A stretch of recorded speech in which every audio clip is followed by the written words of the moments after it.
Here's 5 quick tips that will immediately increase your cast range to help you catch trophy fish. 1. Make sure you fully spool up your reel. It's important to fill up the spool to maximum capacity to reduce the friction as the line unravels around the lip of the spool. And if you look at this example, you can see that as the line unwinds, it's constantly dragging itself around the lip. This heavily affects your cast range potential. But when the spool is fully loaded, it directly reduces the amount of rubbing or dragging that occurs.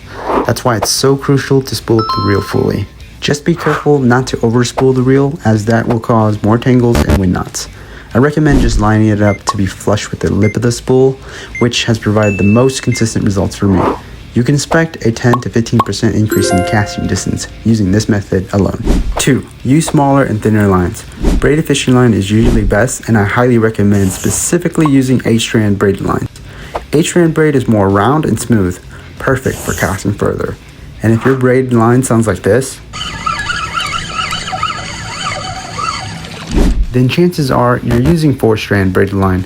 So switch to 8-strand braid line if at all possible, as it also greatly reduces any line friction due to its smooth properties. If you absolutely have to use mono or fluorocarbon line, then try using the smallest diameter line comfortable to mimic this logic. 3. Let out some line when you cast. This will provide a wider arc for the bait or lure to swing, which ultimately boosts your casting power. But this doesn't mean you should let out 10 feet of line to cast, as there is a sweet spot for every rod and angler. For me, I generally let out 3 to 4 feet of line, but it's best you figure out your own preference. 4. Fully load your rod when you cast. Believe it or not, this is what generates the majority of your casting distance. It's easier to do with a back cast, but the goal is to simply achieve a good bend in the rod when you cast. This method results in a slingshot effect and launches the lure to peak distance. Which leads into tip number 5. Use the correct lure weight. Most rods have printed labels with recommended lure weight.